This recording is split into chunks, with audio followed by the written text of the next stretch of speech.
Hi, my name is Steph Bloom and I'm a specialist fitter of white horses for AH saddles. This is a video about numner thickness and saddle balance. It kind of covers both things in one go because one demonstrates the other.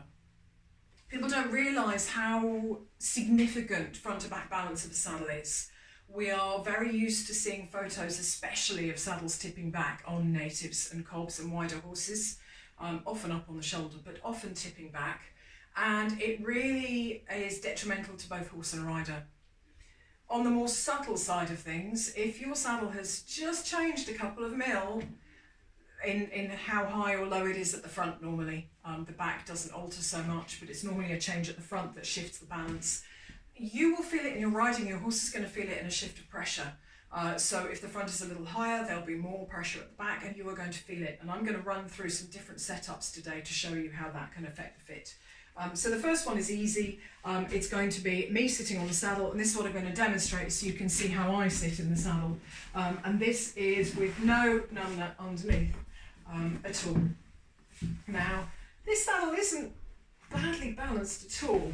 I'm just going to make sure it's straight and sit balanced in it. So I've got a little piece of foam on this stand just to make it grip, because it's a little bit slidey. So start to get your eye in. Where's the pommel? Where's the cantle? Where is the flap? Where does the front of the flap sit? And how is my leg draping in relation to it? The other factor is how easily can you sit upright and how easily can you feel all of your seat? Do you feel secure and supported? And so often we're so busy riding our horses we don't take notice of these things. So at the moment it's not bad. I'm not going to get into the fine tuning of the rider's position, but it's not bad. It's sitting me fairly level. I've got a little bit of a curve in my back with my gilet on. You can't see the fine detail, but if I just show you that, I've got a little bit of curve, natural curve in my back there, and I'm fairly upright, and we can get into fairly well aligned shoulder, hip, heel. But look at how much space I've got here. I've got plenty of space for a dressage length there. The more Mary Wanless flat work kind of length would be absolutely perfect, just a little bit forwards there, slightly shorter stirrup. Actually probably go a bit shorter, there we go. Anyway, so that is saddle in pretty good balance. And now we have a cotton numner under the saddle. Can you see any appreciable difference in the pommel, in the cantle, in where my leg is sitting? Maybe the tiniest bit. I'm certainly not feeling any particular difference, and in my opinion, even the thickest cotton numner, which is pretty much what this is not going to really affect the fit of your saddle. So we're now trying a sheepskin mattis pad. This just happens to be a half pad, my demo dressage half pad. And this is starting to change the balance more. Can you see how much more knee roll there is out in front of me? I would say that that is a measurable difference. I'm starting to feel my lower back wants to collapse. I'm just probably sitting very slightly further back in the saddle, just a smidge, but I think the most visible difference is actually here at the front. You know, if I go into a flat work position, I've got a lot more space left in front of my knee. So these are visual cues you can use if anybody videos you, if you're watching anyone else ride.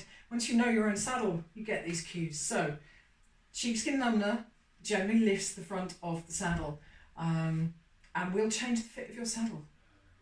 I wanted to just talk quickly as well about what a thicker pad does. A lot of people say, well, it's like putting it inside a thick sock inside a shoe that isn't designed for a thicker sock. But that's a closed thing. It's like putting really thick socks into a welly. It's not the same, is it? So we're inserting it into an open system, effectively. The saddle can be moved up. It is moved up, and that's the difference. It's the movement of the saddle, the shifting of the saddle. And in my experience, on most horses of a kind of medium to wider width, and I don't mean strictly saddle widths, I mean apart from the incredibly wide horses and those that are very high, high withers and complicated wider spinal processes, you tend to find that a sheepskin numner will lift the front of a saddle a bit more than the back. Now you can use that in your favour, but it can go against you. You need to have the saddle fitted to compensate. And then you can get issues caused around here, but they're rare. So I find that really the sheepskin running right up into the channel, which it does, the sheepskin runs right up to here with a channel at the top, just 2 inches wide. On a horse with a higher wither, it can pinch the side of the wither. If you haven't got even contact down the front of your panels, you may find that it exacerbates a little bit of pressure somewhere. But generally, if your saddle is fitted with a fairly flat tree, nice parallel tree points and flocking at the front, really all this should do is lift the front of the saddle. If it lifts it too far, you probably find you'll get a little bit of a gap under the middle of the saddle, your classic bridging. So I just wanted to address that and say it doesn't make a saddle narrower. It can mimic the effect of narrowing a saddle in that it lifts the front a bit. It doesn't make it narrower, it doesn't necessarily make it tighter, but if you had very slight pressure points or were close to getting pressure points, it might make those worse. So just addressing those issues.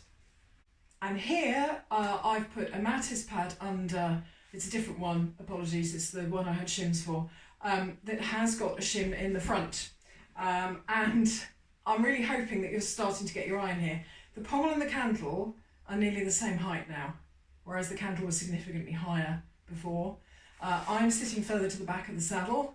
Again, I'm feeling my lower back flatten slightly, but if I was maybe trying to keep up with the horse, I might end up here. It depends how you compensate as a rider, but I think you can probably see that I've got an awful lot of flap out in front of my leg now, and I am sitting further back. Can you imagine? This is now getting a lot more squashed than it was before, and if I sit right back, if it was tipped even further back, you start to get the idea. The tree can't do its work, it can't spread your weight, and this would be really quite uncomfortable and no good for anybody. So again, we've got a shim inside a Mattis pad, makes more difference than you might think.